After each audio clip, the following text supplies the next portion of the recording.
Assalamualaikum warahmatullahi wabarakatuh. Salam sejahtera. Kami kelompok yang beranggotakan 3 orang akan membahas penelitian kami yang berjudul Manajemen Arsip di Apotek Kali Aren. Selamat menonton. Baik, pendahuluan. Pengelolaan arsip berperan penting dalam efektivitas kerja apotek yang tidak hanya melayani kebutuhan farmasi, tetapi juga menjalankan administrasi kompleks. Arsip mendukung pengambilan keputusan manajerial dan Permenkes nomor 17 tahun 2024 mewajibkan setiap apotek memiliki ruang arsip sebagai bagian dari pelayanan kefarmasian. Arsip yang tidak dikelola dengan baik dapat menumpuk, sulit ditemukan, atau rusak karena kondisi yang tidak layak. Tujuan dari observasi ini adalah untuk mengetahui bagaimana proses dan prosedur pengelolaan arsip dilakukan di apotek pertama Kali Aren, mengidentifikasi jenis-jenis arsip yang dikelola serta sistem penyimpanannya, menganalisis kendala yang dihadapi dalam pengelolaan arsip, dan memahami upaya-upaya yang dilakukan dalam menjaga keamanan kerahasiaan serta efektivitas pengarsipan baik secara fisik maupun digital. Konsep dasar arsip. Menurut Andri, arsip adalah rekaman kegiatan atau peristiwa yang dihasilkan dan diterima oleh lembaga negara, pemerintah daerah, institusi pendidikan, perusahaan, organisasi politik, organisasi kemasyarakatan, serta perorangan. Arsip hadir dalam berbagai bentuk dan media sesuai dengan perkembangan teknologi informasi dan komunikasi. Arsip merupakan dokumen yang mencerminkan kegiatan, berisi informasi penting dan digunakan sebagai alat komunikasi serta dokumentasi resmi yang terekam dalam berbagai media dan dikelola berdasarkan sistem tertentu. Arsip memiliki 6 karakteristik utama yaitu lengkap, tetap, kontekstual, organik, resmi, dan unik. Ciri-ciri ini memberikan arsip dari informasi lainnya untuk menjadikannya bukti otentik sesuatu aktivitas. Arsip berfungsi sebagai alat utama ingatan organisasi dan bahan bukti kegiatan serta transaksi. Fungsi substantif mencerminkan tugas pokok lembaga seperti pendidikan dan penelitian, sedangkan fungsi fasilitatif berkaitan dengan kegiatan administratif seperti keuangan dan kepegawaian. Jenis-jenis arsip di sini ada 5. Yang pertama berdasarkan fungsi, yaitu arsip dinamis, arsip vital, arsip terjaga, arsip umum. Nah, kemudian ada berdasarkan media, yaitu ada arsip tekstual, audiovisual, kartografi, kearsitekturan, mikrofilm, microfiche, dan elektronik. Yang ketiga ada berdasarkan kepentingan, yaitu non-esensial, berguna, dan penting. Kemudian ada berdasarkan penyimpanan, yaitu arsip sentral, arsip unit. Dan yang kelima adalah berdasarkan nilai guna, yaitu primer dan sekunder. Siklus hidup arsip. Siklus hidup arsip mencerminkan proses yang dilalui arsip sejak diciptakan hingga dimusnahkan atau disimpan permanen. Terdiri dari 5 tahapan utama. Yang pertama ada penciptaan dan penerimaan, yaitu arsip muncul dari dokumen kegiatan seperti surat masuk atau laporan.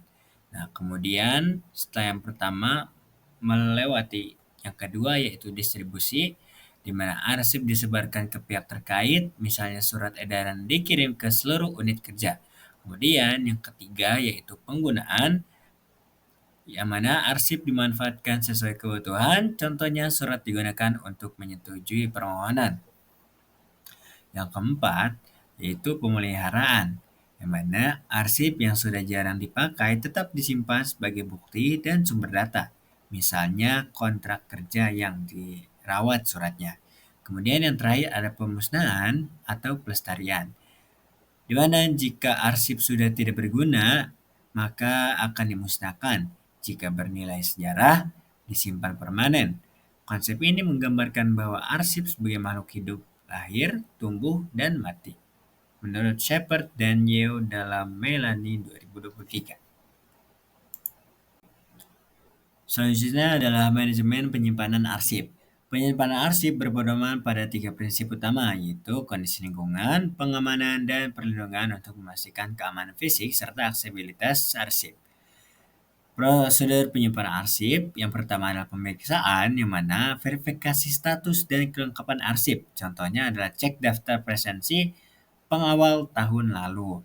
Nah, selanjutnya, prosedur selanjutnya yaitu pendeskripsian, di mana arsip diberi keterangan berdasarkan seri seperti surat masuk strip Januari 2024. Yang ketiga yaitu penyortiran, di mana dipisahkan arsip dari non-arsip, lalu kembalikan kelompokkan menurut jenis dan urutan, misalnya berdasarkan nomor agenda. Yang keempat, penataan dalam box, di mana arsip dimasukkan ke box dengan label dan kode lokasi seperti A0103, yaitu artinya ruang A, rak 01, box 03. Kemudian terakhir, syarat pemindahan, yang mana arsip harus melewati masa aktif, dinyatakan inaktif, dan didokumentasikan serta disahkan lewat berita acara. Selanjutnya adalah metode pemberkasan arsip. Pemberkasan adalah sistem pengelompokan arsip agar mudah dicari dan disimpan. Metodenya dibagi dua, yaitu sistem abjad, yaitu yang pertama ada nama, terus geografis, kemudian ada subjek. Nah, yang B, sistem non-abjad, yaitu yang pertama ada alfanumerik, yang kedua ada desimal, yang ketiga ada numerik. Selanjutnya kita akan membahas mengenai arsip digital. Nah, arsip digital itu merupakan informasi yang disimpan dalam kode biner dan hanya bisa atau hanya dapat diakses dengan bantuan perangkat elektronik seperti komputer atau handphone. Nah, bentuknya itu bisa berupa seperti dokumen teks misalnya seperti PDF atau Word, lalu seperti gambar tuh PNG atau JPG, audio, video, dan data lainnya yang bisa diakses melalui perangkat elektronik. Itu menurut Muhyiddin pada tahun 2016. Nah, ciri khas arsip digital itu pertama, dia tidak memiliki bentuk fisik seperti kertas. Dia sudah berupa digital atau sesuatu yang hanya bisa diakses melalui perangkat elektronik. Lalu dia disimpannya di media digital seperti HDD, SSD, cloud storage, dan lain-lainnya. Lalu dia bisa diakses lebih cepat dan mudah dicari. Contohnya seperti surat elektronik, email, itu juga dia merupakan arsip digital. Lalu juga hasil scan dokumen penting. Jadi dokumen kertas di-scan menjadi dokumen yang dokumen digital. Atau laporan keuangan dalam bentuk file PDF seperti itu. Nah, pengelolaan arsip digital itu meliputi pertama ada alih media dari arsip fisik ke digital. Contohnya itu dengan cara scanning. Nah, cara scanning ini jadi arsip fisik yang sudah ada itu dia di-scan melalui scanner, ada alatnya, dan itu menjadi arsip digital. Nah, pada saat dia menjadi arsip digital itu juga masih sama cara penyimpanannya, di divide menjadi 3 folder atau 3 divider, yaitu ada primer, tersier, dan sekunder. Primer, sekunder, dan tersier. Ataupun bisa berupa kaset, kepingan kaset itu dia di scan lagi, dialih mediakan menjadi digital seperti itu. Lalu ada penyimpanan digital di sistem server, mungkin seperti di cloud storage, cloud computing, lalu juga bisa berupa G-Drive dan lain-lain. Lalu ada penemuan kembali, retrieval dengan kata kunci atau metadata, itu mungkin seperti doi dan lain-lain yang dapat diakses. Lalu selanjutnya kita akan membahas mengenai keamanan dan akses arsip atau SKKAAD. Itu sistem klasifikasi keamanan dan akses arsip dinamis. Itu merupakan pedoman untuk mengatur siapa yang boleh mengakses arsip tertentu dan bagaimana cara melindunginya. Begitu. Tujuannya adalah untuk melindungi arsip dari akses yang tidak sah, menjaga kerahasiaan informasi yang sensitif, lalu menentukan hak akses setiap arsip. Jadi arsip itu diklasifikasikan tingkat keamanannya, yaitu pertama ada yang terbuka. Yang terbuka ini dia dapat diakses oleh publik, contohnya seperti browser kegiatan, dan zaman sekarang itu laporan keuangan tahunan sebuah organisasi atau saham itu juga bisa kita akses di internet seperti itu. Lalu ada terbatas. Dia terbatas itu hanya dapat diakses oleh unit tertentu. Contohnya seperti laporan evaluasi internal seperti itu. Jadi pihak eksternal tidak boleh tahu. Lalu ada rahasia. Nah, rahasia ini aksesnya dibatasi dengan ketat. Contohnya itu seperti dokumen strategi keamanan atau keuangan negara, ataupun bisa berupa kalau konteksnya dalam lingkup kesehatan seperti medical records atau rekam medis punya pasien. Nah, itu akan ditempatkan di tempat yang sangat aman dan tidak sembarang orang bisa masuk ke situ. Seperti itu. Nah, akses terhadap arsip rahasia ini juga dapat dibatasi berdasarkan Undang-Undang Nomor 43 Tahun 2009 Pasal 44. Jadi, yang termasuk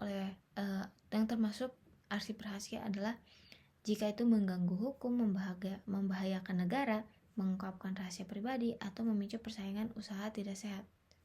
Contohnya seperti surat wasiat, itu hanya boleh dibuka oleh ahli waris. Data anggaran negara yang dirahasiakan sampai waktunya dibuka untuk publik, seperti itu.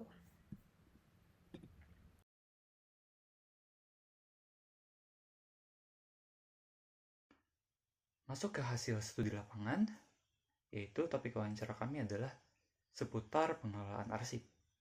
Narasumbernya Aimatul Khairiyah, posisi sebagai asisten apoteker, waktunya adalah pukul 19 sampai pukul 20, tempat pelaksanaan melalui Google Meet.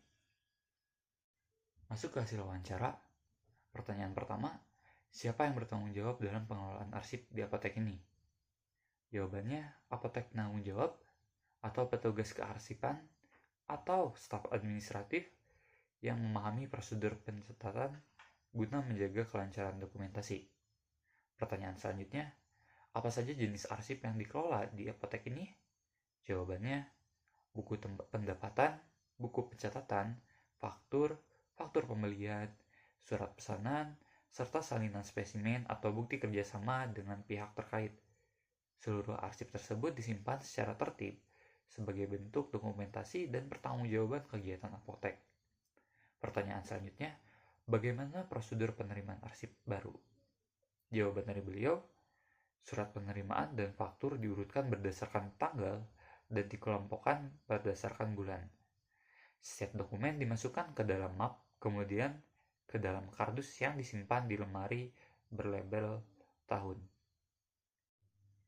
Selanjutnya, bagaimana arsip disimpan setelah diterima? Jawabannya, arsip disimpan dalam map dan diurutkan berdasarkan tanggal.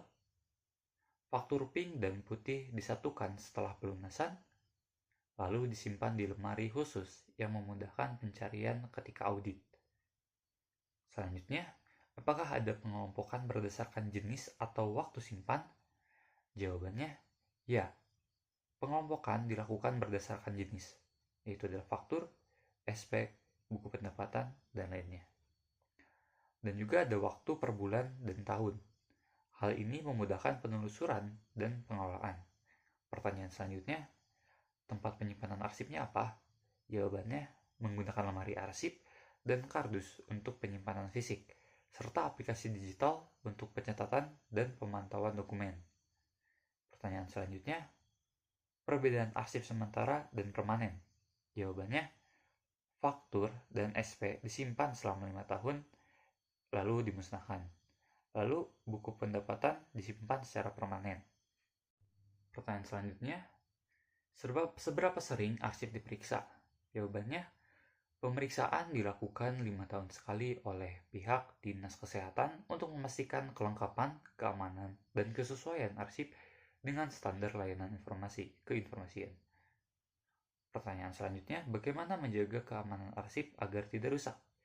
Jawabannya, arsip disimpan dalam lemari tertutup rapat, ruangan dijaga agar kering dan bersih, dan dokumen dimasukkan ke dalam plastik pelindung agar tidak rusak oleh air, debu, atau serangga. Pertanyaan selanjutnya, bagaimana menjaga kerahasiaan arsip penting seperti data pasien? Jawabannya, akses ke ruangan arsip dibatasi hanya untuk petugas yang berwenang dan telah bersumpah menjaga kerahasiaan sesuai etika profesi. Area rekam medis juga tertutup bagi staf umum. Masuk ke pertanyaan selanjutnya, bagaimana pengelolaan arsip yang sudah kadaluarsa dan bagaimana proses pemusnahannya? Jawabannya, arsip seperti resep disimpan selama 5 tahun dan dimusnahkan secara berkala. Arsip rekam medis disimpan jangka panjang tanpa batas waktu pemusnahan karena relevansinya untuk layanan berkelanjutan. Pemusnahan dilakukan dengan cara dibakar dan disertai berita acara pemusnahan yang dilengkapi dokumen foto atau video serta disaksikan oleh 2-3 orang karyawan. Pertanyaan selanjutnya, apakah ada pelatihan arsip untuk staf? Jawabannya, tidak ada pelatihan formal, tetapi staf baru mendapatkan pelatihan internal mengenai prosedur pengelolaan arsip sesuai standar operasional. Pertanyaan selanjutnya, apa kendala yang dihadapinya? Jawaban dari beliau, kendala utama adalah tingginya volume dokumen harian sehingga proses pengarsipan tidak selalu berjalan rapi dan tepat waktu karena harus disesuaikan dengan aktivitas operasional. Baik, kemudian di sini akan kami paparkan hasil wawancara dari penelitian kami, yang mana pertanyaan yang pertama dijawab yaitu apotek menggunakan aplikasi seperti SIMedis dan SID Pro untuk mencatat dan menyimpan data pasien, resep, dan transaksi secara elektronik. Kemudian mempermudah pelaporan serta pencarian data. Kemudian pertanyaan kedua dijawab yaitu keuntungan, efisiensi, kecepatan akses, keamanan data, kemudian tantangannya yaitu proses input ganda, fisik dan digital yang memerlukan waktu dan ketelitian ekstra. Kemudian selanjutnya belum ada kebijakan tertulis, namun saat terjadi kehilangan data, pemulihan dilakukan oleh penyedia aplikasi. Hal ini mendorong peningkatan perhatian terhadap pentingnya backup system. Baik, selanjutnya pembahasan. Yang pertama ada tanggung jawab pengelolaan arsip, di mana pengelolaan arsip di Apotekali Aren dipegang oleh apoteker penanggung jawab. Namun dapat dialihkan kepada petugas arsip atau asisten apoteker bila beban kerja PJ tinggi atau fokus pada pelayanan informasi. Kemudian selanjutnya ada jenis arsip yang dikelola. Di apotek ini menangani beragam jenis arsip yang mencakup aspek keuangan, administratif, dan operasional. Dalam aspek keuangan, arsip meliputi buku pendapatan yang mencatat seluruh transaksi pemasukan, serta buku pencatatan faktur yang berfungsi sebagai referensi utama dalam pengeluaran dan pembayaran. Pembahasan selanjutnya adalah prosedur penerimaan dan penyimpanan arsip. Itu prosedur pengelolaan arsip di apotek ini dilakukan secara tertib.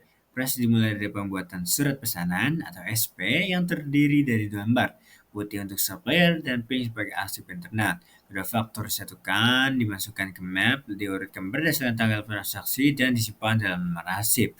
Kemudian pemusnahan dan pemeriksaan arsip.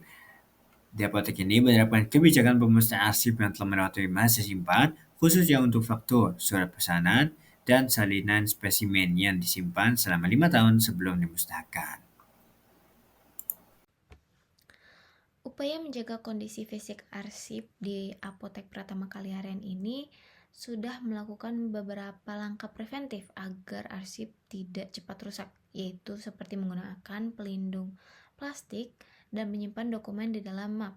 Jadi sudah dilapisi oleh map, dokumen sudah dilapisi oleh map, lalu dilapisi lagi dengan cover plastik sehingga terhindar dari liquid.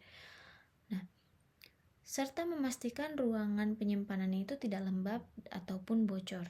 Arsip juga disimpan dalam lemari yang tertutup bersih, rapat, dan berada di lingkungan yang aman dari gangguan fisik maupun biologis seperti rayap ataupun debu. Begitu juga dengan keamanan dan kerahasiaan arsipnya, terutama yang berkaitan dengan rekam medis pasien, itu dijaga secara ketat. Hanya petugas tertentu yang diberikan akses ke ruangan penyimpanan tersebut. Lalu para petugas juga telah menyatakan komitmen secara lisan dan tertulis untuk menjaga kerahasiaan data pasien seperti disumpah seperti itu. Lalu untuk pelatihan atau sosialisasi pengelolaan arsip di Apotek Pratama Kaliaren ini, meskipun belum ada pelatihan atau sosialisasi formal secara berkala mengenai pengelolaan arsip, sudah ada pemberian pelatihan dasar secara informal terhadap karyawan yang baru itu juga merupakan langkah awal yang baik. Jadi meskipun tidak ada prosedurnya untuk melatih karyawan baru, namun secara natural senior atau orang yang bekerja lebih lama di apotek itu memberitahu atau mengajari sistem-sistem yang ada di apotek itu kepada karyawan-karyawan baru seperti itu. Lalu apotek Pratama Kaliaren ini mendapati kendala dalam pengelolaan arsip, yaitu karenanya keterbatasan sumber daya manusia yang dialokasikan untuk fungsi kearsipan. Karena kegiatan pengarsipan seringkali dilakukan bersamaan dengan tugas operasional lainnya, jadi mengakibatkan pengelolaan arsip menjadi kurang optimal seperti itu. Untuk penggunaan sistem digital dan keamanan data, apotek Pratama Kaliaren ini sudah menggunakan sistem digital seperti simedis.com dan juga SID Pro dalam pengelolaan arsip di apotek. Ini menunjukkan langkah menuju efisiensi dalam pencatatan berbagai transaksi dan laporan. Nah, sistem ini juga mencakup pencatatan faktur, SP, atau surat pesanan, transaksi penjualan, pembayaran pajak, hingga laporan masuk dan keluar. Berdasarkan hasil observasi yang telah kami lakukan, dapat kami simpulkan bahwa pengelolaan arsip di apotek Pratama Kaliaren ini telah dilakukan dengan cukup sistematis dan juga memenuhi prinsip dasar manajemen kearsipan. Nah, pengelolaan arsip ini mencakup kegiatan penataan, penyimpanan, pemeliharaan, hingga pemusnahan arsip yang dilakukan secara berkala, baik secara fisik maupun melalui sistem digital. Jenis arsip yang dikelola ini meliputi faktur, surat pesanan, buku pendapatan, dan dokumen kerjasama yang dikategorikan dan disimpan sesuai runtutan waktu dan juga jenis dokumennya. Meskipun demikian, masih terdapat beberapa kendala yang dihadapi oleh apotek Pratama Kaliaren, seperti tingginya volume arsip yang menumpuk akibat keterbatasan waktu dan tenaga, serta perlunya proses ganda antara penyimpanan fisik dan juga input digital. Di sisi lain, upaya menjaga keamanan dan kerahasiaan arsip, khususnya yang bersifat sensitif seperti data pasien atau rekam medis, telah dijalankan dengan sangat baik melalui pembatasan akses terhadap arsip sensitif. Sedikit saran untuk apotek Pratama Kaliaren, agar pengelolaan arsip di apotek Pratama Kaliaren ini dapat berjalan dengan lebih optimal, disarankan agar dilakukannya pelatihan kearsipan secara formal dan berkelanjutan bagi staf yang terlibat langsung dalam pengelolaan arsip. Penambahan tenaga khusus untuk menangani arsip juga penting untuk mengurangi beban kerja staf yang selama ini merangkap tugas administratif dan juga pelayanan. Selain itu, sistem digital yang telah ditetapkan perlu diperkuat dengan kebijakan backup data secara berkala dan pengamanan sistem yang lebih baik guna menghindari kehilangan data. Terakhir, peningkatan kualitas sarana penyimpanan fisik seperti penggunaan lemari arsip yang kedap udara dan tahan api sangat disarankan untuk menjaga kelestarian dokumen dalam jangka panjang dan mendukung terciptanya lingkungan kerja yang tertib dan efisien. Sekian yang dapat kami sampaikan mengenai pengelolaan arsip di lingkungan apotek, yaitu Apotek Pratama Kaliaren. Kurang lebihnya mohon maaf, semoga bermanfaat. Wassalamualaikum warahmatullahi wabarakatuh.